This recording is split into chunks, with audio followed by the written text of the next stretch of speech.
Hi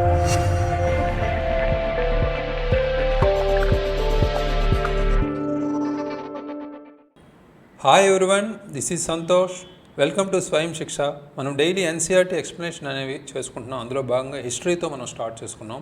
so అయితే previous చాప్టర్లో మనం మౌర్యుల సామ్రాజ్యం గురించి తెలుసుకున్నాం. మౌర్య ఎంపైర్ ఎలా ఓవరాల్ ఇండియాని ఆక్రమించుకుంది, అంటే కాంకర్ చేసింది. అంటే అప్పటి వరకు చంద్రగుప్తుని మౌర్యునికి సాధ్యం కానిది అశోకుడి ద్వారా మనం హోల్ ఇండియా మౌర్యుని సామ్రాజ్యం ఆక్యుపై చేసింది.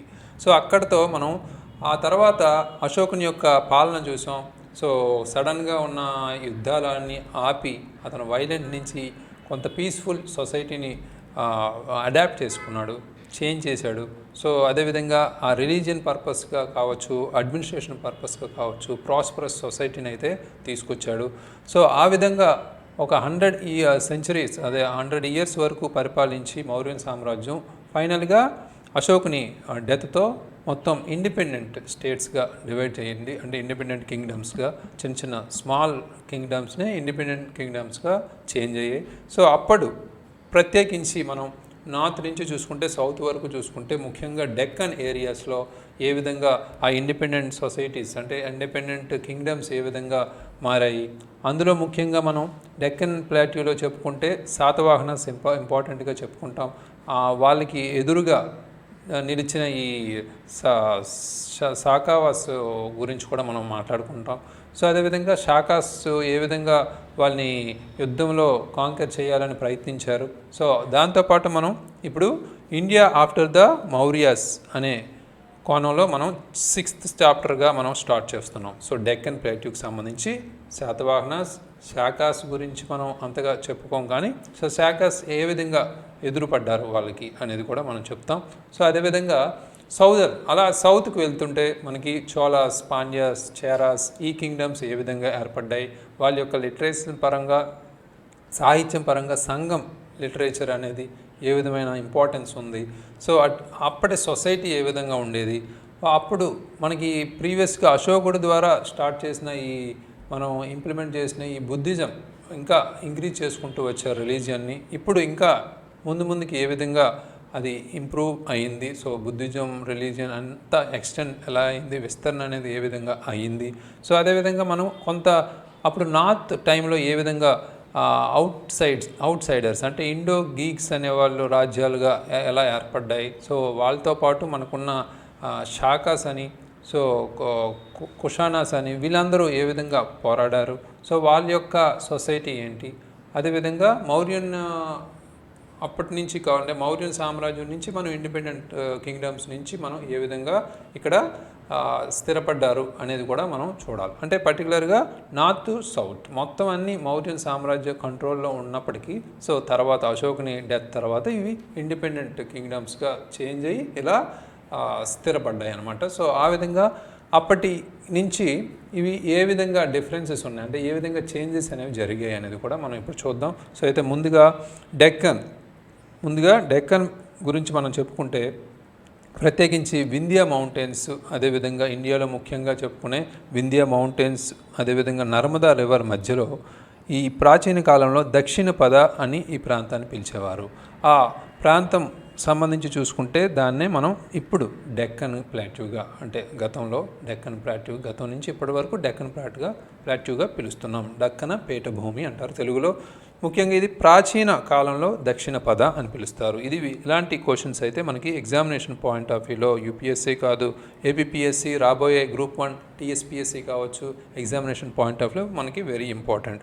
సో అయితే ఈ సౌత్ ఆఫ్ డెక్కన్ అంటే డెక్కన్ కింద ప్రాంతాన్ని మనం ద్రవిడ్స్ ఆర్ తమిళ్స్, ఆ ప్రాంతాన్ని ద్రవిడ్స్ ఆర్ తమిళ్స్గా మనం పిలిచేవాళ్ళం.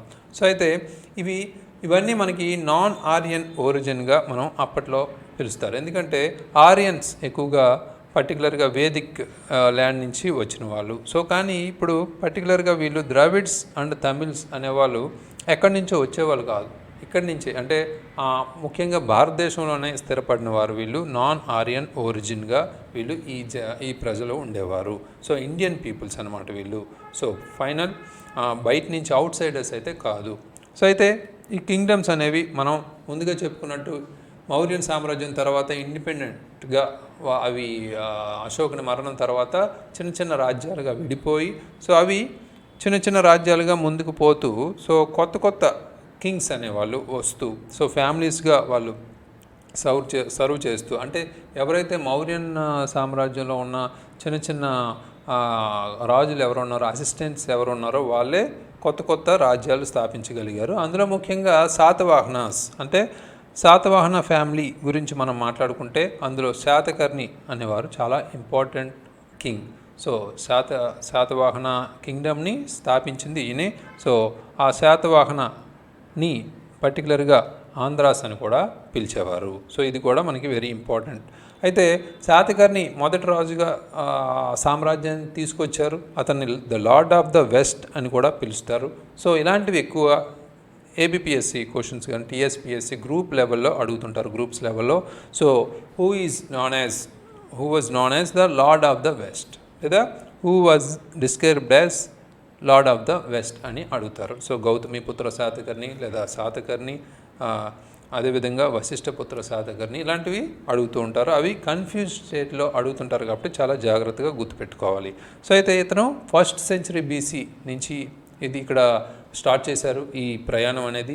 సో అయితే వాళ్ళకి ఎదురుగా శాకాస్ అని ముందుగా చెప్పుకున్నాం మనం ఇంట్రడక్షన్లో. శాకాస్ ఎక్కువగా సౌరాష్ట్ర రీజియన్లో రూల్ చేస్తూ ఈ శాతవాహన మీద అటాక్ చేస్తూ ఉండేవారు. కానీ పర్టికులర్గా అప్పటి సొసైటీలో శాతవాహనాస్ కొంత వెనక్కి వెళ్ళినప్పటికంటే నాసిక్ ఏరియాలో ఈ శాకాస్ నాసిక్ ఏరియా నుంచి ఆంధ్ర వైపు పంపించినప్పటికీ కొంతకాలానికి వాళ్ళ యొక్క స్ట్రాంగ్ ఆర్మీని ఉపయోగించుకుని గౌతమిపుత్ర శాతకర్ణి ఫైనల్గా వాళ్ళని ఆక్రమించుకుని వెస్టర్న్ డెక్కన్ ఏదైతే ఉందో పశ్చిమ దక్కన్ భాగం ప్రాంతం ఏదైతే ఉందో దాన్ని ఆక్యుపై చేసుకున్నారు. అయితే గౌతమిపుత్ర ఈ శాతవాహన కింగ్డమ్ని ఇంకా ప్రాస్పరస్గా సుసంపన్నంగా ఇంకా రిచ్గా పవర్ఫుల్గా ఇతను తీసుకొచ్చారు డెక్కన్ ప్రాంతాన్ని. సో అది మేజర్ ఇంపార్టెంట్ పాయింట్. ఇది కూడా క్వశ్చన్ వైజ్ చూసుకుంటే. సో అయితే ఇతని కొడుకు పర్టికులర్గా గౌతమిపుత్ర సన్ ఎవరైతే వశిష్ఠపుత్ర ఉన్నారో అతను ఫైనల్గా ఈ పర్టికులర్గా ఎవరైతే ఉన్నారో శాకాస్ రూలింగ్ అప్పటికి వాళ్ళు అప్పుడప్పుడు అటాక్ చేద్దామనే రూలింగ్లోనే ఉండేవారు. సో ఓడిపోయినప్పటికీ అప్పుడు ఈ వశిష్ఠపుత్ర ఎవరైతే ఉన్నారో అతను ఆ ఫ్యామిలీలో ఒకరిని పెళ్లి చేసుకోవడం, శాఖ రూలర్స్లో ఒక డాటర్ని మ్యారేజ్ చేసుకోవడం నుంచి ఇది కొంత ఫ్రెండ్లీ రిలేషన్స్తో అక్కడతో end of the second century టైంలో ఈ శాకాస్ అయితే వీక్ అయ్యారు. సో మొత్తం ఓవరాల్గా ఈ గౌతమిపుత్ర శాతకర్ణితో వశిష్ఠపుత్ర శాతకర్ణితో మనం ఈ కింగ్డమ్ అనేది ముందుకు వెళ్తూ ఉంది. సో ఇక్కడ మనం ఒకటి అబ్జర్వ్ చేస్తే గౌతమిపుత్ర శాతకర్ణి లేదా వశిష్ఠపుత్ర అనే వర్డ్స్ ఎందుకు వచ్చాయి అనేది చాలామంది కన్ఫ్యూజ్ అవుతారు. సో ముఖ్యంగా అప్పటి రోజుల్లో ఆ శాతవాహన కింగ్డమ్ టైంలో రాజులకు సంబంధించి ఎక్కువ మంది వైఫ్స్ అనేవారు ఉండేవారు. వాళ్ళకి పిల్లలు పుట్టేటప్పుడు ఎవరి పిల్లలు ఎవరు అనేది తెలుసుకోవడానికి రాజులు ప్రత్యేకించి తెలుసుకోవడానికి ఇది పెట్టేవారు అన్నమాట, ఈ పేర్లు పెట్టేవారు. సో ముఖ్యంగా ఇక్కడ విమెన్కి ఎక్కువగా ప్రాధాన్యత ఇచ్చేవారు అనేది కూడా కొంతమంది చెప్తుంటారు. సో ఆ విధంగా కూడా అనుకోవచ్చు. సో బోత్ టూ రీజన్స్ అయితే ఉన్నాయి. సో అవి ఇవన్నమాట మేజర్గా గౌతమిపుత్ర శాతకర్ణి అనేది. అదేవిధంగా గౌతమిపుత్రుని యొక్క వైఫ్ ఎవరైతే ఉన్నారో వశిష్ఠపుత్ర శాతకర్ణిగా ఇతను వచ్చారు. సో ఆ విధంగా ఈ రూలింగ్ అయితే ముందుకు వెళ్ళింది. అయితే వీళ్ళు కథియావార్ నార్త్లో ఉన్న కథియావార్ని కావచ్చు, అదేవిధంగా డెక్కన్కి సౌత్గా ఉన్న కృష్ణా డెల్టాను కూడా ఆక్యుపై చేసి ముందుకు కొనసాగించారు. ఇక్కడ మనం మ్యాప్ పాయింటింగ్లో కూడా అబ్జర్వ్ చేస్తూ ఉండాలి శాతవాహనాస్ ఏ రీజియన్స్లో ఇక్కడ ఉన్నారు అనేది కూడా ఇక్కడ మనం చూడవచ్చు. సో అయితే ఆటోమేటిక్గా ఈ శాతకర్ణి ఫ్యామిలీ అనేది ఆటోమేటిక్గా డిక్లైన్ అయింది 3rd century ADలో. సో శాతవాహన కింగ్డమ్ అనేది ఇక్కడ ముఖ్యంగా చెప్పుకోవాలంటే నార్త్కి సౌత్కి ఒక బ్రిడ్జ్ లాగా వారధిలా ఏర్పడింది అనేది ఇక్కడ special important question. So coming examinations, ఎందుకంటే ఇలాంటి క్వశ్చన్స్ కంపల్సరీ అడుగుతారు. Which Kingdom was acted as a bridge between north India and south India. So ఇక్కడ ఎందుకు పర్టికులర్గా ఇక్కడ చూసుకుంటే వాళ్ళ రోడ్స్ కానీ అప్పుడు విలేజెస్ పరంగా ఎక్కువ ఫారెస్ట్స్ ఉండడం, సో వాళ్ళకి ట్రావెలింగ్ అనేది చాలా కష్టం అయ్యేదన్నమాట. సో చాలా కంఫర్టబుల్ అయితే ఉండేది కాదు. సేఫ్గా కూడా ఉండేది కాదు. సో వాటిని అన్నింటినీ అంటే విలేజెస్ని ఆ ఫారెస్ట్ని క్లియర్ చేసి విలేజెస్ని ఎస్టాబ్లిష్ చేయడం, రోడ్స్ కమ్యూనికేషన్ ఇంకా ఈజీ అవ్వడం, నదర్న్ డక్కన్ నుంచి గోదావరి కృష్ణా వ్యాలీస్ త్రూఅవుట్ ఈ ఏరియాస్ అన్నీ సేఫ్గా ట్రావెల్ చేసే విధంగా మనకి ఈ బ్రిడ్జ్గా ఉపయోగపడింది ఈ శాతవాహన కింగ్డమ్ అనేది మనకి ఉపయోగపడింది. సో అయితే అప్పుడు టౌన్స్ కావచ్చు, రీజియన్ ఆఫ్ నాసిక్ గోదావరి డెల్టాల పై ఉండేవి ఆ టౌన్స్ పరంగా చూసుకుంటే. అయితే పోర్ట్ ఆఫ్ బ్రోచ్ అనేది కూడా వెరీ ఇంపార్టెంట్. ఇక్కడ వెస్ట్ కోస్ట్కి సంబంధించి పోర్ట్ ఆఫ్ బ్రోచ్ తీసుకుంటే మనకి షిప్స్ అనేవి పెర్సియా నుంచి, ఇరాక్ నుంచి, అరేబియా నుంచి వచ్చిపోయేవన్నమాట. అది కూడా మనం వెస్ట్ సైడ్ పార్ట్ చూసుకుంటే పోర్ట్ ఆఫ్ బ్రోచ్ అనేది కూడా వెరీ ఇంపార్టెంట్. ఇది కూడా అడగొచ్చు ఎగ్జామినేషన్ పాయింట్ ఆఫ్ వ్యూలో. అదేవిధంగా పోర్ట్స్ అయితే గోదావరి డెల్టాకి సంబంధించిన పోర్ట్స్ అయితే మనకి సీ రూట్కి సంబంధించి, అదేవిధంగా గంగా డెల్టా నుంచి సౌత్ ఇండియాకి మనకి ఏ విధంగా ఇక్కడ మ్యాప్ పాయింటింగ్లో చూస్తున్నట్టు ఇవన్నీ మనకి ఉపయోగపడాయి. సో గోదావరి డెల్టాకి సంబంధించి పోర్ట్స్ ఏవైతే ఉన్నాయో. అయితే మనకి శాతవాహన కింగ్డమ్ అనేది చాలా సుసంపన్నంగా రిచ్గా ఉండేది. ఆ కింగ్డమ్ అనేది అడ్మినిస్ట్రేషన్ కూడా పక్కాగా అడ్మినిస్ట్రేషన్ అయితే చూసుకునేవారు. ప్రొవిన్సెస్ కూడా మనకి పర్టికులర్గా సివిల్ అండ్ మిలిటరీ గవర్నెన్స్ ద్వారా అవి రూల్ చేయబడేవి. సో అదే విధంగా మనం ప్రీవియస్లో చూసినట్టు విలేజెస్కి ఒక హెడ్ మ్యాన్ ఉండేవాడు. ఆ హెడ్ మ్యానే ఇక్కడ ట్యాక్సెస్ కానీ రెవెన్యూస్కి సంబంధించి కానీ చూసుకునేవాడు అనమాట. ఊరి పెద్ద అంటారు కదా, సో విలేజ్కి పెద్ద ఉండేవారు, వాళ్ళే చూసుకునేవారు. అయితే బుద్ధిస్ట్ మాన్యుమెంట్స్కి సంబంధించి కూడా మనం ప్రీవియస్గా అశోకుని కాలంలో చూసాం బుద్ధిజం ఏ విధంగా ముందుకు వెళ్తూ పోయింది. సో అదేవిధంగా ఇక్కడ బుద్ధిస్ట్ మాన్యుమెంట్స్ సంబంధించి మాట్లాడుకుంటే ఇక్కడ టౌన్స్లో మర్చెంట్స్ కావచ్చు లేదా ఆర్టిసన్స్ కావచ్చు, ఈ పర్టికులర్గా మనీ ఎక్కువగా ఈ ట్రేడ్ ద్వారా మనీని ఇంక్రీజ్ చేసుకుంటూ ధనవంతులుగా మారారు. ఆ మనీని వాళ్ళు పర్టికులర్ మర్చెంట్స్ ఈ బుద్ధిస్ట్ సంబంధించి జైనస్ సంబంధించి వాళ్ళు ఎక్కువగా ఫాలో అయ్యేవారు కాబట్టి బుద్ధిస్ట్ మోనాస్ట్రీస్ అంటే బుద్ధుడి యొక్క మఠాలు అనేవి ఏర్పాటు చేసుకునేవారు. ఆ మతానికి మనీ అనేది డొనేట్ చేస్తూ చైత్యాస్ కావచ్చు, స్తూపాలు కావచ్చు, వీటిని ఏర్పాటు చేసుకుని అవి అక్కడ పక్కాగా ఆ బుద్ధిజాన్ని ఇంకా ముందుకు తీసుకెళ్ళడానికి వీళ్ళు సహకారం అయితే అందించారనేది చెప్పుకోవచ్చు. అయితే ఇక్కడ స్తూపాస్ అంటే ఏంటి అనేది గ్రీన్ కలర్లో మనం ఇచ్చాం. Stupas were large semi circular mounts in which were placed the relics of either the Buddha or Buddhist monks. ఇక్కడ ముఖ్యంగా స్తూపాస్ అంటే ఏంటి, పర్టికులర్గా సెమీ సర్క్యులర్ మౌంట్స్ అంటే అర్ధగోళంగా అర్ధ వృత్తాకారంగా ఉన్న మౌంట్స్ అంటే గుట్టలు అనేవన్నమాట. ఆ విధంగా ఉన్న ఈ ప్లేసెస్లో రిలిక్స్ ఆఫ్ ఎయిదర్ బుద్ధుని యొక్క లేదా బుద్ధిస్ట్ యొక్క సన్యాసులు ఉంటారు కదా, వాళ్ళ యొక్క అవశేషాలకు సంబంధించి ప్లేస్ చేసేవారు అన్నమాట. ఇక్కడ మనం గమనిస్తే ఇదిగోండి అర్ధ వృత్తాకార ప్లేసుల్లో ఉన్నాయి కదా, సో ఇవన్నీ మనం చూడొచ్చు ఇక్కడ ప్లేసెస్. సో దీనికి సంబంధించి మనం మాట్లాడుకుంటే ఇది ద స్తూప ఎట్ సాంచి ప్లేస్లో మనకి ఈ స్తూపం ఉందన్నమాట. సో నియర్ భోపాల్లో మనం చూడొచ్చు అది ఆ స్తూప అనేది. అదేవిధంగా అలాంటి డొనేషన్స్తోనే స్తూప ఎట్ అమరావతి కూడా మనకి ఆంధ్రప్రదేశ్లో చూసుకుంటే అమరావతి స్తూపం కూడా అక్కడ ఏర్పాటు చేశారు ఈ డొనేషన్స్తోనే. అయితే ఇక్కడ విహారాస్ కావచ్చు, మఠాలు కావచ్చు, ఇవన్నీ ముఖ్యంగా ఈ మాంగ్స్ అనేవారు, సన్యాసులు అనేవారు నివసించేవారు ఈ స్తూపాస్ సంబంధించి, మోనాస్ట్రీస్ సంబంధించి, విహారాలకు సంబంధించి. అదేవిధంగా మనం మోనాస్ట్రీస్ అనేవి ఇప్పటికీ మనం చూసుకుంటే తక్షశీల నియర్ పేషావర్ కావచ్చు, సారనాథ్ అశోకుని యొక్క పిల్లర్స్ అయితే సారనాథ్లో ఉన్నాయని కూడా చూసాం. వారణాసికి దగ్గరలో ఉన్న సారనాథ్. సో ఇక్కడ విసినిటీ ఆఫ్ వారణాసి అనేది సారనాథ్లో కూడా మనం ఈ మఠాలు అనేవి చూడొచ్చు అనేది ఇక్కడ చెప్తున్నారు. పర్టికులర్గా సన్యాసులు ఈ ప్రాంతాలన్నీ సిటీస్ వైజు ఎక్కువగా అటు ఇటు సన్యాసులు తిరిగేవారు. బుద్ధిస్ట్ సన్యాసులు తిరిగి దాన ధర్మాల కోసం తిరిగేవారు అనమాట. అయితే ఇక్కడ కర్లే అండ్ బెడ్సా అనేది వెస్టర్న్ ఘాట్స్ ప్రాంతంలో ఉన్న కర్లే అండ్ బెడ్సా అనేవి రిలీజియస్ ఆర్ట్కి సంబంధించి, అంటే ఇక్కడ పర్టికులర్గా ఈ స్కల్ప్చర్స్ అనేవి కూడా ఇక్కడ ఎక్కువగా డెకరేట్ చేయబడి ఉన్నాయనేది కూడా ఇక్కడ మనకి చెప్పారు. సో అంటే ఇదంతా మనకి మాట్లాడుకుంటే బుద్ధిస్ట్ మాన్యుమెంట్స్ సంబంధించి చెప్పారు అనమాట. ఇది వెరీ ఇంపార్టెంట్. ఆర్ట్కి సంబంధించి, మాన్యుమెంట్స్ సంబంధించి ఎక్కువగా క్వశ్చన్స్ అడుగుతారు కాబట్టి. అయితే రిలీజియన్ వైజ్ మనం చూసుకుంటే బుద్ధిజమే అక్కడి నుంచి అశోకుని యొక్క కాలం నుంచి పాపులర్ అయింది అనేది మనం చూసాం. సో ఇక్కడ కూడా ఇంకా పాపులర్ అయింది.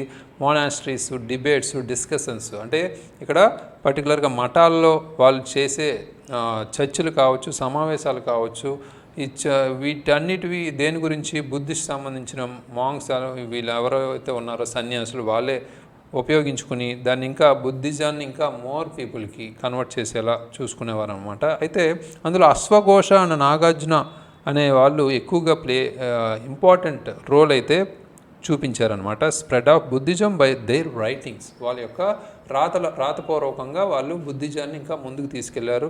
సో అయితే కొత్త పర్టికులర్గా వేదిక్ గాడ్స్ పరంగా చూసుకుంటే కొంత చేంజ్ అయితే వచ్చింది. ఓల్డ్ వేదిక్ గాడ్స్ని కాకుండా న్యూ గాడ్స్ని వాళ్ళు వర్షిప్ చేసే విధంగా ముందుకెళ్ళారు. అందులో ముఖ్యంగా చూసుకుంటే కల్ట్స్ ఆఫ్ విష్ణు అండ్ శివుని భక్తులు, అదేవిధంగా విష్ణుని భక్తులు అయితే సపోర్టివ్గా ముందుకు వెళ్ళేవారు. అయితే సాక్రిఫైజెస్ అనేవి అంత ఫ్రీక్వెంట్గా చేసేవారు కాదు. ఆచారాలు, యజ్ఞాలు ఇలాంటివన్నీ, పూజలు, పురస్కారాలు ఇలాంటివన్నీ ఎక్కువగా ఫ్రీక్వెంట్గా చేసేవారు కాదు. కొంత ప్రేయర్స్ అయితే కొంత చేసేవారు అనేది ఇక్కడ తెలుస్తుంది. అంటే ఈ కల్చర్ వైజ్, అంటే religion wise, culture wise, art wise ఇవన్నీ ఎక్కువగా క్వశ్చన్స్ అడుగుతారు కాబట్టి ఆ పర్స్పెక్టివ్లో మనం తీసుకున్నాం. అదేవిధంగా devotion to God became more important than religious ceremonies. అంటే బుద్ధిజం సంబంధించి మనకి గాడ్కి సంబంధించి భక్తుడిగా అంటే డివోషన్ అనేది చూపించడం అనేది ఇక్కడ ఇంపార్టెంట్గా తీసుకున్నారు. అంటే ఇక్కడ రిలీజియస్ సెరమనీస్ అంటే మతపరమైన కార్యక్రమాలు ఎక్కువగా చేయకుండా ఓన్లీ డివోషన్ గాడ్ మీద ఎక్కువ ఫోకస్ చేసేవారు. అదేవిధంగా సౌత్ ఇండియా పరంగా అంటే ఇప్పటిదాకా మనం డెక్కన్ ప్రాంతాన్ని చూసాం ఏ విధంగా ఉంది సొసైటీ పరంగా, రిలీజియన్ పరంగా. అయితే సౌత్ ఇండియా పరంగా చూసుకుంటే మనం ముందుగా చెప్పుకున్నట్టు చోళాస్, పాండ్యాస్, చారాస్ అనేవారు డెక్కన్ ప్లాట్యూకి సంబంధించి మనం సౌత్ ఆఫ్ ద శాతవాహన కింగ్డమ్గా చూసుకుంటే 3 రాజ్యాలకు ఇవి ఏర్పడ్డాయి. ఒకటి చోళాస్ సందర్భంగా చూసుకుంటే వీళ్ళ సెంటర్ తంజావూర్ ప్రాంతంలో ఉంటే, సో అది ఎక్కడ ఉంది? తంజావూర్ మద్రాస్కి దక్షిణాన ఉంది. సో పాండ్యాస్ పరంగా చూసుకుంటే ఇది మదురైకి ఒక సెంటర్గా పెట్టుకున్నారు, మదురై ద్వారా. సో చారాస్ని కేరళాస్ కూడా అంటారు. సో మలబార్ కోస్ట్లో చూసుకుంటే కేరళ, ఇప్పటి కేరళగా మనం పిలుస్తాం. సో ఆ ప్రాంతాలు అంటే ఈ 3 కింగ్డమ్స్ ఏవైతే ఉన్నాయో ఈ ప్రాంతాల్లో స్థాపన స్టార్ట్ చేసాయి. సో అయితే ఈ రీజియన్ ఏదైతే ఉందో తంజావూరు రీజియన్ని మళ్ళీ తమిళనాడు లేదా ల్యాండ్ ఆఫ్ తమిళ్స్ అని కూడా పిలుస్తారు. సో ఎందుకంటే ఇక్కడ తమిళ్ భాష ఎక్కువగా మాట్లాడేవారు కాబట్టి. సో అయితే ఇక్కడ సౌత్ ఇండియన్ కింగ్డమ్స్ గురించి, వీళ్ళ యొక్క కింగ్డమ్స్ అన్నిటి ఉన్నాయి అనేది మన ఆధారాలు ఏ విధంగా వచ్చాయంటే ఒక లిటరేచర్, సాహిత్యం మీద, అదే సంగం సాహిత్యం మీద మనకి తెలిసింది. అయితే ఏంటి ఈ సంగం లిటరేచర్? దీని గురించి కూడా మనకి ఎక్కువగా ఆర్ట్కి సంబంధించి కాదు, లిటరేచర్ సంబంధించి ఎక్కువగా అడుగుతుంటారు కాబట్టి వెరీ ఇంపార్టెంట్ పేరా ఇది. సో అయితే సంగం లిటరేచర్ సంబంధించి చూసుకుంటే ఇక్కడ పర్టికులర్గా మెనీ సెంచరీస్ ఎగో, కొన్ని దశాబ్దాల క్రితం 3 అసెంబ్లీస్ అయితే నిర్వహించేవారంట మదురైలో. సో ఏంటి అవి? 3 సమావేశాలుగా నిర్వహించారు. పోయట్స్ కావచ్చు, కవులు కావచ్చు, బర్డ్స్ కావచ్చు, గాయకవులు కావచ్చు. బార్డ్స్ అంటే గాయకవులు అంటారు. వ్యాండరింగ్ మిన్స్ట్రల్స్ కావచ్చు, అంటే తిరుగుతూ ఉన్న కొంత మంత్రశక్తులు కావచ్చు. అదేవిధంగా వీళ్ళు గ్యాదర్ చేసుకుని ఒక కంపోజ్ చేసుకున్న పోయమ్స్ వీళ్ళు తిరుగుతూ చెప్పేవారంట. అంటే అసెంబ్లీగా ఒక 3 అసెంబ్లీస్ అయితే చేశారు. అందులో ముఖ్యంగా మొదటి అసెంబ్లీ ఇంపార్టెన్స్ ఏంటంటే ఇందులో కంపోజ్ చేసిన పోయమ్స్ని గాడ్స్ వచ్చి ఆ ఫస్ట్ గ్యాదరింగ్లో విన్నారని, అదేవిధంగా సెకండ్ గ్యాదరింగ్లో అయితే ఇప్పటికీ అవి కంపోజ్ చేసిన పోయమ్స్ అయితే ఇప్పుడు అందుబాటులో లేవని కూడా ఇక్కడ తెలుస్తుంది. సో అయితే సెకండ్ గ్యాదరింగ్ అంటే 3 సమావేశాలు అని చెప్పుకున్నాం కదా, అందులో మొదటి సమావేశంలో గాడ్స్ హాజరయ్యారనేది కూడా చెప్పారు. అదేవిధంగా సెకండ్ గ్యాదరింగ్లో 1000 పోయమ్స్ అయితే కలెక్ట్ చేసి 8 బుక్స్గా వాళ్ళు చేంజ్ చేశారు. దాన్నే మనం ఇప్పుడు ఈ పోయిమ్స్ అన్నీ ఇప్పుడు సంగం లిటరేచర్లో చూడొచ్చు, ఇప్పటికీ ఉన్నాయి అనేది ఇక్కడ చెప్తున్నారు. అయితే ఈ పోయిమ్స్ హిమ్స్ ఆఫ్ వేదాస్ రిలేటెడ్గా ఉన్నప్పటికీ, అంటే ఇంచుమించు శ్లోకాలు, వేదాల యొక్క శ్లోకాలకు సంబంధించి ఉన్నప్పటికీ అవి అన్నీ రిలీజియస్ పర్పస్ అయితే కాదు, మతపరమైన పద్యాలు అయితే కాదు. కొన్ని అందులో వేరే పద్యాలు కూడా ఉంటాయి అనేది కూడా చెప్పారు. అవి ముఖ్యంగా తమిళ్లో రాతపూర్వకంగా రాసి ఉన్నాయి, ఆ భాషలో, తమిళ భాషలో ఉన్నాయని ఇక్కడ చెప్తున్నారు. అయితే అప్పుడు లైఫ్ ఆఫ్ చీఫ్స్ గురించి, కామన్ పీపుల్ గురించి ఈ పోయమ్స్ అన్ని డిస్క్రైబ్ చేసేవి. అంటే ఓన్లీ రిలీజియస్ పర్పస్లోనే కాకుండా, సో అప్పుడు చీఫ్స్ అంటే ఆ పర్టికులర్ ఏరియాలో విలేజెస్ సంబంధించి కావచ్చు, సిటీస్ సంబంధించి కావచ్చు, చీఫ్స్ అనేవాళ్ళు ఉండేవారని మనం చెప్పుకున్నాం. ఆ చీఫ్స్ యొక్క లైఫ్స్ కానీ లేదా కామన్ పీపుల్ యొక్క లైఫ్ స్టైల్ గురించి కానీ ఇక్కడ ఇందులో ఈ పోయమ్స్ గురించి ఇందులో చెప్పేవారంట. సో అదేవిధంగా చోళాస్, పాండ్యాస్ అండ్ ద చేరాస్ వీళ్ళు ముగ్గురిని చూసుకుంటే ఒకరికొకరు ఫైట్ చేసుకునేవారు, ఒకరికొకరు ఈ యుద్ధాలు అయితే చేసుకునేవారు. ఈ యుద్ధాల గురించి కూడా మనం ఈ పోయమ్స్ కూడా డిస్క్రైబ్ చేసాయి అనేది కూడా చెప్తున్నారు ఇక్కడ పర్టికులర్గా. అయితే ఇక్కడ చోళాస్ అనేవాళ్ళు షిప్స్తో మనకి ఈ సిలోన్ కూడా అటాక్ చేశారనేది, మళ్ళీ సిలోన్ వాళ్ళని అటాక్ చేసి తిరిగి ఆక్యుపై చేసుకున్నారనేది కూడా మనం చూస్తాం. సో అయితే మెగాస్థనీస్ ఏం చెప్పారు పర్టికులర్గా ఈ కింగ్డమ్స్ గురించి అంటే, అందులో ముఖ్యంగా పాండ్య కింగ్డమ్ అనేది ఒక ఉమెన్ రూలర్ ద్వారా ఫౌండ్ చేయబడింది, అదేవిధంగా లార్జ్ ఆర్మీని మెయింటైన్ చేసింది అనేది ఇక్కడ చెప్తున్నారు. అంటే అప్పటి పాండ్య కింగ్డమ్ ఒక ఉమెన్ రూలర్ మెయింటైన్ చేశారని, ఆవిడ ఎక్కువగా లార్జ్ ఆర్మీని మెయింటైన్ చేసేవారు అనేది ఇక్కడ మెగాస్థనీస్ ద్వారా ఆధారాల ద్వారా తెలిసింది. ఇది వెరీ ఇంపార్టెంట్ క్వశ్చన్ ఇది రాబోయే ఎగ్జామినేషన్ పాయింట్ ఆఫ్ వ్యూలో. అదేవిధంగా కింగ్స్ ఆఫ్ కేరళకు సంబంధించి మనం చూసుకున్న ఎవరైతే ఉన్నారో ప్రస్తుతం మనం చూసాం చోళాస్, పాండ్యాస్ ఇవి చూసాం. చేరాస్ సంబంధించి చూసుకున్నప్పటికీ మనకి ఇక్కడ నెడుంజరల్ అడాన్ అనే గ్రేట్ హీరోగా మనం చెప్పుకోవచ్చు. అతను ఎక్కువగా రోమన్ ఫ్లీట్కి సంబంధించి మనం మాట్లాడుకుంటే చాలా కింగ్డమ్స్ని, చిన్న చిన్న కింగ్డమ్స్ అన్నింటినీ ఆయన ఆక్యుపై చేసి ముఖ్యంగా మలబార్ కోస్ట్ని అందరినీ క్యాప్చర్ చేసుకుంటూ ముందుకు వెళ్ళాడు. అయితే ఇక్కడ ముఖ్యంగా మనం మాట్లాడుకునేది రోమన్ ట్రేడ్.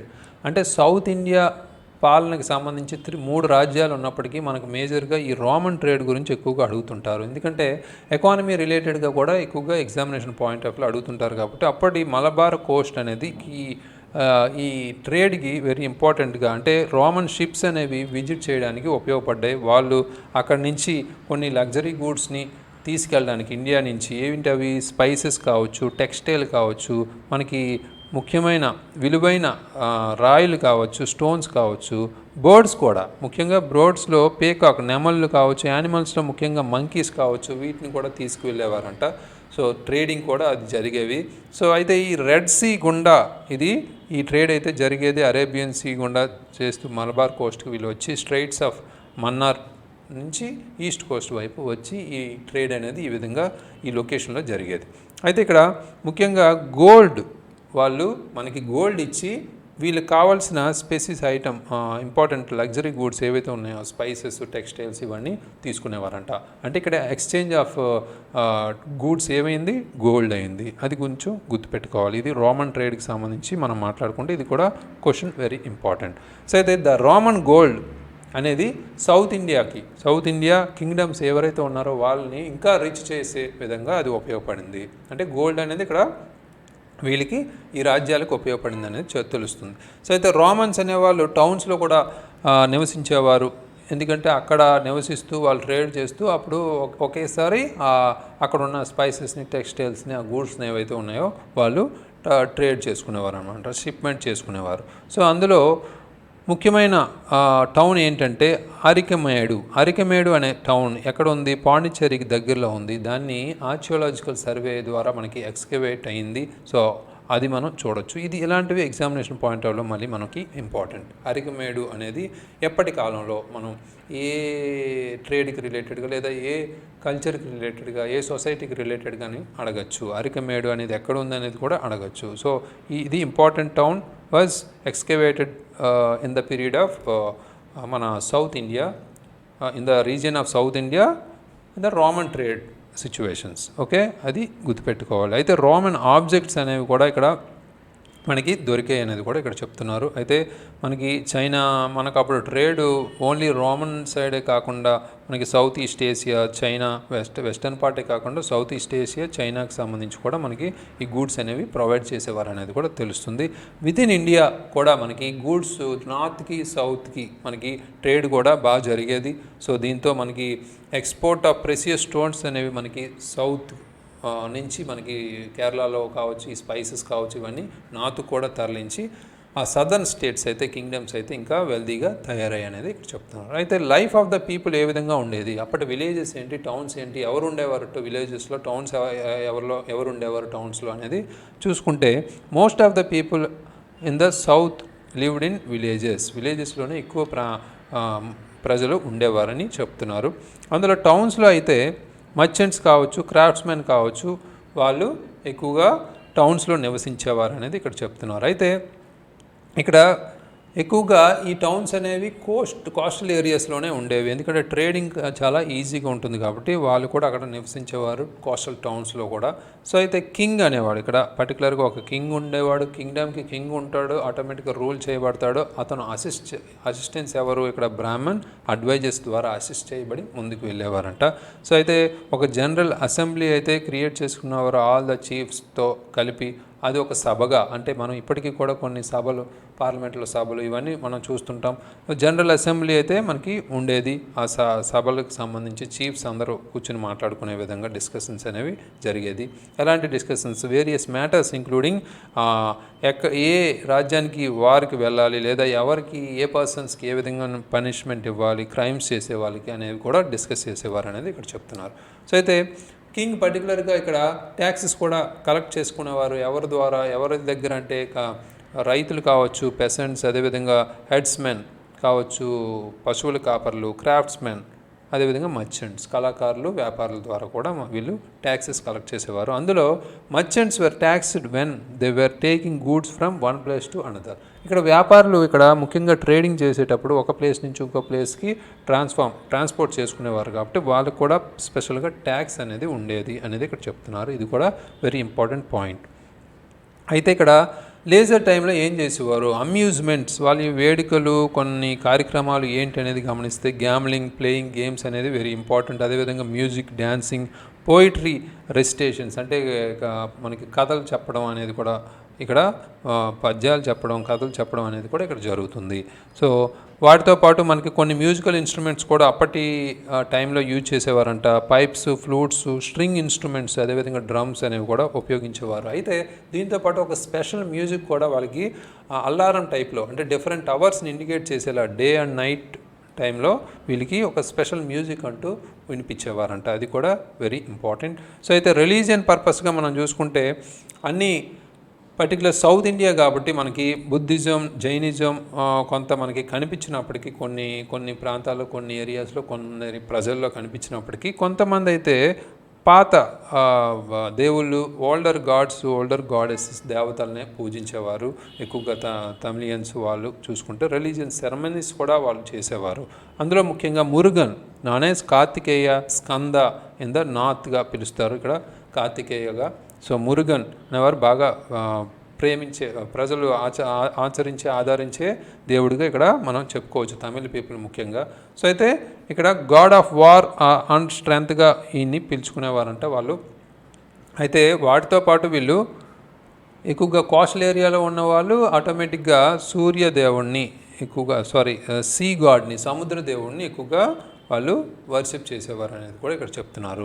ఇక్కడ పల్లవ కింగ్స్ అనేవాళ్ళు 6th century పెద్ద కింగ్డమ్గా వాళ్ళు కూడా, పల్లవాళ్ళు కూడా ఇక్కడ వచ్చారు. అంటే ఇప్పుడు మనం చోళాస్ చూసాం, పాండ్యాస్ చూసాం, అదేవిధంగా చేరాస్ చూసాం. వాళ్ళతో పాటు కొన్ని సెంచరీస్ తర్వాత తమిళ్ నివసించిన ప్రాంతంలోనే పల్లవ కింగ్డమ్ కూడా 6th century టైంలో పెద్ద కింగ్డమ్గా వచ్చింది. సో అయితే ఇవన్నీ ఒక పక్కన పెడితే క్రిస్టియానిటీ అనేది ఫస్ట్ టైం ఇండియాలో ప్రవేశపెట్టడం, అంటే స్ప్రెడ్ అవ్వడం కూడా జరిగింది ఈ టైంలో. ఏ విధంగా? ట్రేడర్స్ ఫ్రమ్ వెస్టర్న్ ఏషియా, మనం రోమన్ ట్రేడింగ్ చూసాం, ఇవన్నీ చూసాం. సో వెస్టర్న్ ఏషియా నుంచి మనం ట్రేడ్ జరుపుకుంటున్నాం కాబట్టి 1st century AD నుంచే, అక్కడి నుంచే మనకి కొంత ప్రీచింగ్స్ అంటూ స్టార్ట్ అయ్యాయి. So based on the earlier Jewish religion and taught the worship of a single గాడ్ని మనం ఆరాధించడం అనేది, అదేవిధంగా ఇది ఒక జేవిష్ రిలీజియన్గా మనకి జీసస్ క్రైస్ట్ బోధించిన ఈ క్రిస్టియానిటీ అనేది మనకి మెసెంజర్ ఆఫ్ గాడ్గా మనకి ముందుగా ఈ ఇండియాలో పర్టికులర్గా ఇక్కడ ప్రజెంట్ డే మద్రాస్లో మనకి మలబార్ కోస్ట్లో ముఖ్యంగా చెప్పుకుంటే ఫస్ట్ స్ప్రెడ్ అయిన ప్రాంతం అన్నమాట. ఇది very important question for the coming examination point of view. So అయితే క్రిస్టియన్స్ రైటర్స్ అయితే బర్త్ ఆఫ్ క్రైస్ట్గా మనం ఇవన్నీ మనకు తెలిసిందే. బీసీని, ఏడీని ఏ విధంగా మనం పిలుస్తాం, బిఫోర్ క్రైస్ట్, ఆఫ్టర్ అన్నో డెమినాని, బిఫోర్ బర్త్ ఆఫ్ క్రైస్ట్ సందర్భంగా మనం డివైడ్ చేసాం అప్పటి వరకు సెంచురీస్ అనేవి ఏవైతే ఉన్నాయో వాటిని. సో అయితే ఈ అన్నో డెమిని అనేది లాటిన్ వర్డ్ అనేది మనకు తెలిసింది in the year of lord అని. సో మనం ఇన్ ద ఇయర్ ఆఫ్ లార్డ్గా ఉన్నాం అనేది ఇక్కడ చెప్తున్నారు. సో అయితే దీనికి సంబంధించిన ఎక్సర్సైజెస్ కూడా ఇచ్చారు. వీటితో పాటు మనం నార్త్ ఇండియాకి సంబంధించి కూడా ఏ విధంగా అప్పటికి చేంజెస్ ఏ విధంగా ఉన్నాయి, నెంబర్ ఆఫ్ ఫారినర్స్ రావడం అనేది కూడా జరిగింది. సో ఈ ప్రాంతంలో మనకి సౌత్ ఇండియాలో, అదేవిధంగా డెక్కన్ ప్రాంతంలో ఈ శాతవాహనులు, చోళాసు, పాండ్యాసు వీళ్ళందరూ ఉన్న టైంలోనే మనకి నెంబర్ ఆఫ్ ఫారినర్స్ అయితే 100 BC నుంచి 100 AD మధ్యలో వీళ్ళు లార్జ్ నెంబర్స్గా వచ్చారు. అందులో ముఖ్యంగా చెప్పుకుంటే బ్యాక్ట్రియన్ గ్రీక్స్ కావచ్చు, పార్థియన్ కావచ్చు, షాకాస్ కావచ్చు, కుషానాస్ కావచ్చు, వీళ్ళందరూ ఇంపార్టెంట్గా చెప్పుకోవచ్చు. ఇక్కడ గ్రీక్స్ ఎక్సెప్ట్ చేస్తే మిగతా వాళ్ళందరూ సెంట్రల్ ఏషియా నుంచి వచ్చిన వాళ్ళే, గ్రీక్స్ తప్ప అనేది ఇక్కడ తెలుస్తుంది. అయితే అకేషన్స్ మనం మాట్లాడుకుంటే చాలా మెనీ అకేషన్స్లో మనం చూసుకుంటే ఇన్ఫ్లుయెన్స్ అనేది, అంటే సెంట్రల్ ఏషియాకి సంబంధించి మనకి ఇండియన్ కల్చర్ని ఇన్ఫ్లుయెన్స్ చేయడమే కాకుండా మన పాపులేషన్ కూడా, మనకి వాళ్ళ యొక్క పాపులేషన్ కూడా పెరిగింది ఇండియాలో. సో అది కూడా వెరీ ఇంపార్టెంట్ ఇది. దాని ద్వారా మనకి ఇండో గ్రీక్స్ అనే ఒక స్పెషల్ కేటగిరీ అయితే వచ్చింది. సో గ్రీక్స్ జనరల్స్ ఎవరైతే ఉన్నారో, అంటే అలెగ్జాండర్ మరణించిన తర్వాత అతని యొక్క జనరల్సే స్థాపించారు కదా, సో కంటిన్యూ చేశారు ఆ లెగసీని. So Greek generals of Alexander అయితే రూలర్స్కి సంబంధించి ఇరాన్, ఆఫ్ఘనిస్తాన్ని చూసుకునేవారు అక్కడ.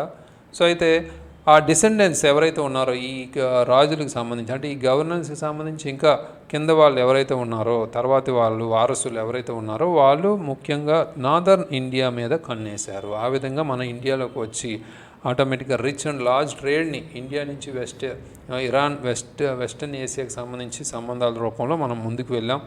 అదేవిధంగా ఈ మౌర్యన్ బ్రేకప్ అయితే అప్పుడే చూసాం. మౌర్యన్ బ్రేకప్ అవడం, చిన్న చిన్న రాజ్యాలుగా విడిపోవడం. అప్పుడు మౌర్యన్ ఎంపైర్ చిన్న చిన్న రాజ్యాలుగా ఎప్పుడైతే ఇండిపెండెంట్ రాజ్యాలుగా విడిపోయినప్పుడు ఆటోమేటిక్గా ఈజీ అయింది వీళ్ళకి, గ్రీక్స్కి ఈజీ అయింది కాంకర్ చేయడానికి. వేటిని, పంజాబ్ని, కాబూల్ వ్యాలీని ఈజీగా కాంకర్ చేశారు. సో వాళ్ళు పర్టికులర్గా కొంత పవర్ఫుల్ శాతవాహన కావచ్చు, ఇతర రాజ్యాలు కావచ్చు సౌత్లో ఉన్నప్పటికీ నార్దర్న్ ప్లేసెస్లో అంత సమర్థవంతమైన రాజు లేకపోవడం ఇక్కడ ఇవి ఆక్యుపై చేశారు. సో అయితే వీళ్ళు ఇండో గీక్స్ సంబంధించి చూసుకుంటే కొన్ని కాయిన్స్ని కూడా ముద్రించారు. మింటెడ్ మెనీ కాయిన్స్ అనేది కూడా ఇక్కడ చూస్తున్నాం. ఈ కాయిన్స్ అనేవి కూడా ఇక్కడ చూడొచ్చు మనం, ఇండో గీక్స్ అనేవాళ్ళు. వీటికి సంబంధించి మనం ఇందులో పర్టికులర్గా ఈ పిక్చర్సే కాకుండా కొన్ని ఇయర్స్ కూడా ప్రింట్ చేసేవారు. హిస్టరీ ఆఫ్ ద పీరియడ్కి సంబంధించి కూడా ఇక్కడ పెట్టేవారంట. సో అది కూడా వెరీ ఇంపార్టెంట్. అయితే ఇక్కడ వీళ్ళు ఎక్కువగా బుద్ధిస్ట్స్గానే ఉండేవారు. కింగ్ మేండర్, అందులో ముందుగా చూసుకుంటే కింగ్ మెనాండర్గా మనం చెప్పుకోవచ్చు. మిగతా వాళ్ళు కొంతమంది విష్ణుని వర్షిప్ చేసేవారు. అదేవిధంగా కొంతమంది mixture of Indian and Greek కల్చర్స్కి కూడా కొంతమంది కల్చర్ అయితే ఉండేది. So mixture of Indian and Greek culture అనేది మనకి ఇక్కడ కనిపించింది. అంటే రెండు కలయికల మిశ్రమంగా మనం ముందుకు వెళ్ళొచ్చు అనమాట. సో అయితే మనం గ్రీక్స్ని చూసాం. అదేవిధంగా శాకాస్ గమనిస్తే మనకి వెస్టర్న్ ఇండియా ప్రాంతంలో ఎక్కువగా సింధ్ కావచ్చు, సౌరాష్ట్ర అనేది మనం ఇక్కడ మ్యాప్ పాయింటింగ్లో మనం చూసుకుంటే పర్టికులర్గా ఈ విధంగా మనం మ్యాప్ అనుకుంటే, సో ఈ ప్రాంతంలో మనకి ఎక్కువగా సింధ్ అండ్ సౌరాష్ట్ర ప్రాంతాల్లో ఈ శాకాస్ అనేవాళ్ళు ఇక్కడ ఉండేవారు. సో వాళ్ళు అక్కడ సెటిల్ డౌన్ ఎక్కడయ్యారు? కతియావార్, అదేవిధంగా మాల్వాపేట భూమికి సంబంధించి ప్రాంతాల్లో ఎక్కువగా అయ్యారు. సో అయితే వీళ్ళు శాకాస్ అనేవాళ్ళు శాతవాహనాస్తో ఫైట్ చేయడం కూడా మనం చూసాం.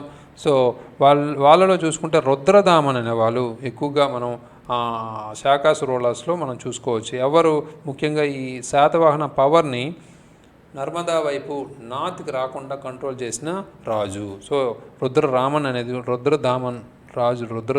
అనేది కూడా వెరీ ఇంపార్టెంట్ క్వశ్చన్ ఇది.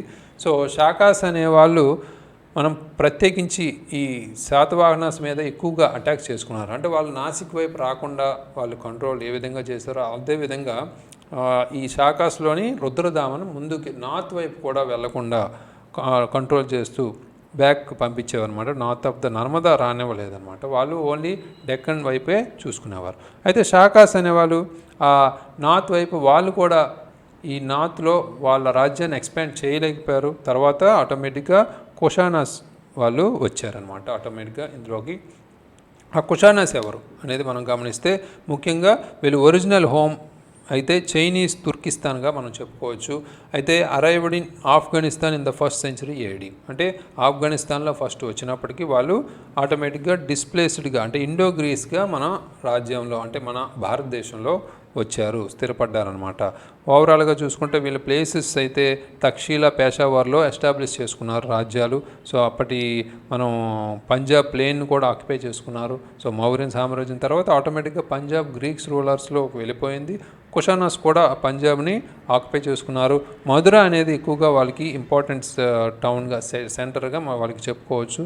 Southern part of the Kingdom వాళ్ళ యొక్క దక్షిణ ప్రాంతంగా చెప్పుకోవచ్చు. అయితే ఇక్కడ ముఖ్యంగా కింగ్డమ్ అనేది ప్రొవిన్సెస్గా కూడా గవర్నర్స్తో రూల్ చేయబడి డివైడ్ చేయబడి జరిగేది. అందులో ముఖ్యంగా మనకి కుషానాస్లో కనిష్క అనేవాళ్ళు ఎక్కువగా ఇంపార్టెంట్ కింగ్గా మనం చెప్పుకోవచ్చు. బాగా హార్డ్ అంటే ఈ కుషానాస్ కింగ్డమ్ని ఇంకా స్ట్రాంగ్ చేయాలి, నార్దర్న్ ఇండియాలో బాగా స్ట్రాంగ్ చేయాలనే పట్టుదలతో ముందుకు వర్క్ చేసేవాడు కుషానా కింగ్. ఎవరు? కనిష్క అనేవాడు ఆటోమేటిక్గా సెంట్రల్ ఏషియాకు సంబంధించి మనం పవర్ఫుల్గా దీన్ని ఇంకా ముందుకు తీసుకెళ్లాలనేది కూడా ఆర్మీస్ని పంపించాడు. బట్ కాన్ఫ్లిక్ట్ అనేది చైనీస్ ఆర్మీస్ ద్వారా మనకి ముందుకు వెళ్తే సెంట్రల్ ఏషియాలో కూడా మనకి ఈ కుషానాస్ అనేది కాన్ఫ్లిక్ట్గా జరిగింది. సో ఫైనల్గా మనకి ఈ కుషానాస్ నార్త్ ఇండియా సరిహద్దుల్లోనే ఉండిపోయారు. సో ఇక్కడ మనం చూసుకుంటే స్టాట్యూ ఆఫ్ కనిష్క మధుర యొక్క సెంటర్ కదా, మేజర్ సెంటర్ కాబట్టి మధురాలో కనిష్కుని యొక్క ఈ స్టాట్యూ కూడా ఉండేది అనేది కూడా ఇక్కడ చెప్తున్నారు. ఇక్కడ ముఖ్యంగా ఇతను ఇవజీ సపోర్టర్ ఆఫ్ బుద్ధిజం కాబట్టి సో ఆటోమేటిక్గా బుద్ధిస్ట్ మానిస్ట్రీస్ దగ్గర ఇక్కడ ఈ బిల్డింగ్ అయితే ఉండేది. సో ఇంకా మనం మాట్లాడుకుంటే 4th బుద్ధిస్ట్ కౌన్సిల్ కూడా అప్పట్లో స్థాపించారు. 4th బుద్ధిస్ట్ కౌన్సిల్ ఏర్పాటు చేశారు. ఆ కౌన్సిల్స్లో ముఖ్యంగా వీళ్ళు ఏం చేసేవారు, టీచింగ్స్ అనేవి, బుద్ధుని యొక్క టీచింగ్స్ అనేవి ఏ విధంగా చెప్పాలి, ప్రజల్ని ఇంకా బుద్ధిజం వైపు ఏ విధంగా తీసుకెళ్లాలనే దాన్ని గురించి మాట్లాడుకునేవారు అనమాట ఈ బుద్ధిస్ట్ కౌన్సిల్లో. అయితే ప్రీవియస్ కౌన్సిల్స్లో కూడా ఈ విధంగా చేసేవారు అనమాట. అయితే ఎక్స్చేంజ్ ఆఫ్ ఐడియాస్ సంబంధించి మనం మాట్లాడుకుంటే అంటే ముఖ్యంగా రిలీజియన్లో కావచ్చు, ఆర్ట్స్లో కావచ్చు, సైన్స్లో కావచ్చు, ఇలాంటి మనం ఉపయోగించుకుంటే మనకి ఇతర దేశాల నుంచి మనం రావడం, వీటి ద్వారా మనం ఏం యూజ్ఫుల్ అయ్యాం అనేది గమనిస్తే న్యూ ఐడియాస్ ఆన్ రిలీజియన్ కావచ్చు, ఆర్ట్స్ కావచ్చు, సైన్సెస్ కావచ్చు, ఇవన్నీ మనకి తెలిసాయి. ఎక్కడి నుంచి? ఇరాన్ అండ్ వెస్టర్న్ ఏషియా నుంచి మనం మాట్లాడుకుంటే అవి ఎక్కువగా నెంబర్ ఆఫ్ చేంజెస్ అయితే మనకి భారతదేశంలో జరిగాయి. సో ట్రేడ్కి ఓన్లీ ట్రేడ్ పర్పస్లోనే కాకుండా మనకి మెడిటరేనియన్ సీ సంబంధించి మనకి పోర్ట్స్ అనేవి బాగా ఉపయోగపడ్డాయి. ఇండియన్ గూడ్స్ని వాళ్ళు పంపించడం సో ట్రేడ్కి ఉపయోగపడింది. అదేవిధంగా ఇండియన్ ట్రేడ్ అనేది పోర్ట్ ఆఫ్ అలెగ్జాండ్రియాకి సంబంధించి కూడా మనకి ఇంప్రూవ్ చేసుకున్నారు. అటువైపు కూడా మనకి ఇండియాకి అలెగ్జాండ్రియాకి మధ్య మనకి ట్రాన్స్పోర్ట్ అయితే జరిగింది. సో అదేవిధంగా టౌన్స్ అనేవి కొన్ని తక్షీలా, మధుర, ఉజ్జయిని అనేవి కూడా వెరీ ఇంపార్టెంట్గా అప్పట్లో మనకి ఈ ట్రేడ్కి సంబంధించి వెరీ ఇంపార్టెంట్గా ఉన్నాయి.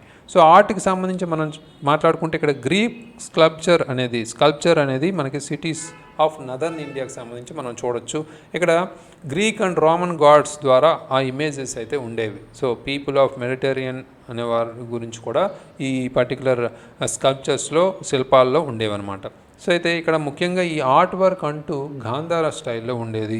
ఇది వెరీ ఇంపార్టెంట్. గాంధార స్టైల్ అనేది కొత్త స్టైల్లో మనకి స్కల్ప్చర్స్ అంటే శిల్పాలుగా మనకి అందరికీ ఇన్ఫ్లుయెన్స్ చేయబడి ఇప్పుడు స్టార్ట్ అయింది. అది మేజర్గా బుద్ధునికి సంబంధించింది. ఇక్కడ మనం చూసుకుంటే broken statue of Kanishka found near Mathura అనేది ఇక్కడ చూడొచ్చు. అది కూడా గమనిస్తే సో ఓవరాల్గా బుద్ధుని యొక్క లైఫ్స్కి సంబంధించి ఈ గ్రీక్ స్టైల్కి సంబంధించి మనం మాట్లాడుకుంటే రిసెంబుల్ అంటే ఆటోమేటిక్గా దానికి ఇంచుమించు రెండు ఈక్వల్గా ఉండేవి. సో గాంధార స్టైలు, బుద్ధుని స్టైలు మనం మాట్లాడుకుంటే బుద్ధుని లైఫ్ స్టైల్కి సంబంధించి గ్రీక్ స్టైలు కలిపి చూస్తే మనకి గాంధార ఆర్ట్ని మనం చూడొచ్చు. గాంధార ఆర్ట్ గురించి మనకి క్వశ్చన్ వచ్చే అవకాశం అయితే ఉంది. సో ఈ కొన్ని నాట్ ఓన్లీ పాపులర్ ఇన్ కొన్ని ఏరియాస్ అయితే కాదు, అన్ని ఏరియాస్లోనే అంటే ఇక్కడ మోడర్న్ పంజాబ్, కాశ్మీర్లోనే కాకుండా మోడర్న్ ఆఫ్ఘనిస్తాన్లో కూడా ఇవి గాంధార స్టైల్ ఆఫ్ ఆర్ట్ అనేది మనం చూడొచ్చు అనేది ఇక్కడ చెప్తున్నారు. అయితే ఓన్లీ గ్రీక్స్ని ఇమిటేట్ చేయడమే కాకుండా మనం బుద్ధిస్ట్ యొక్క ఇమేజెస్ కూడా ఇందులో ఉన్నాయి అనేది ఇక్కడ చెప్తున్నారు. అయితే ఇది మధుర స్కూల్ ఆఫ్ ఆర్ట్గా మనం చెప్పుకోవచ్చు. బుద్ధిస్ట్ యొక్క ఇమేజెస్తో మనం మధురలో మనం స్థాపించిన కొన్ని స్టైల్ ఆఫ్ స్కల్ప్చర్స్ అంటే కొన్ని శిల్పాలకు సంబంధించి మనం మాట్లాడుకుంటే అవి గ్రీక్ ఇమిటేట్ చేయకుండా మనకి కొత్త స్టైల్లో మనకి బుద్ధిస్ట్ ఇమేజెస్ని మనం చూడొచ్చు అనమాట. ఇక్కడ మనం మాట్లాడుకుంటే గ్రీక్ స్టైల్తో ఉండేవి గాంధార, గ్రీక్ స్టైల్తో బుద్ధుని లైఫ్ స్టైల్ని మనం రిజెంబుల్ అయ్యే స్కల్ప్చర్స్ ఏంటి గాంధార ఆర్ట్. అదేవిధంగా వితౌట్ ఇమిటేటింగ్ గ్రీక్ స్టైల్ అనేది మనకి మధురా స్కూల్ ఆఫ్ ఆర్ట్గా చెప్పుకోవచ్చు. అయితే రిలీజియన్ పర్పస్గా మనం ముందుగానే చెప్పుకున్నాం బుద్ధుని యొక్క రిలీజియన్ ఎక్కువగా పాపులర్ అయింది. సో దాన్ని మనం పర్టికులర్గా మనం మాట్లాడుకుంటే ఇక్కడ ఎవరైతే హోలీ పర్సన్స్ ఎవరైతే ఉన్నారో బుద్ధునికి సంబంధించి అంటే బుద్ధునికి ముందే ఈ బోధిసత్వాస్ అనే వాళ్ళు ఉన్నారు అనేది ఇక్కడ చెప్పచ్చు. బుద్ధిస్ట్ అనే రెస్పెక్ట్ చేయబడింది. అంటే ఎవరు bodhisattva were holy persons who had lived in earth before the Buddha కంటే ముందు బోధిసత్వాలుగా వీళ్ళు ఉన్నారు అనేది ఇక్కడ చెప్పచ్చు అనమాట. సో అయితే there are many stories about the bodhisattvas in Jataka tales అంటే జాతక కథల్లో వీళ్ళ గురించి చెప్పబడింది అనేది కూడా ఇక్కడ చెప్తున్నారు. సో అయితే ఈ బుద్ధిజానికి సంబంధించి మనం మాట్లాడుకుంటే ఇక్కడ రిలీజియన్ పర్పస్గా వెరీ ఇంపార్టెంట్ ఏంటంటే టూ సెక్ట్స్గా రెండు భాగాలుగా రెండు జాతులుగా ఇక్కడ విడదీశారనమాట. మహాయాన అని హీనయాన అని. సో మహాయాన సెక్ట్ అనేది ఎక్కువగా మన వేదిక్ కల్చర్ లాగే రైట్స్ అండ్ సెరమోనీస్ అనేవి ఎక్కువగా ఉండి ఆ సెయింట్స్ అనేవాళ్ళు వర్షిప్ చేస్తూ ఉండేవారు అనమాట. సో అయితే ఇక్కడ దీనికి ఇది ఎక్కువగా మాంక్స్ అనేవాళ్ళు వీళ్ళు పవర్ఫుల్గా ఉండేవారు. అదేవిధంగా ఈ కొన్ని బుద్ధిజానికి సంబంధించి ఎక్కువగా యాక్సెప్ట్ చేసేవారు కాదు కూడా.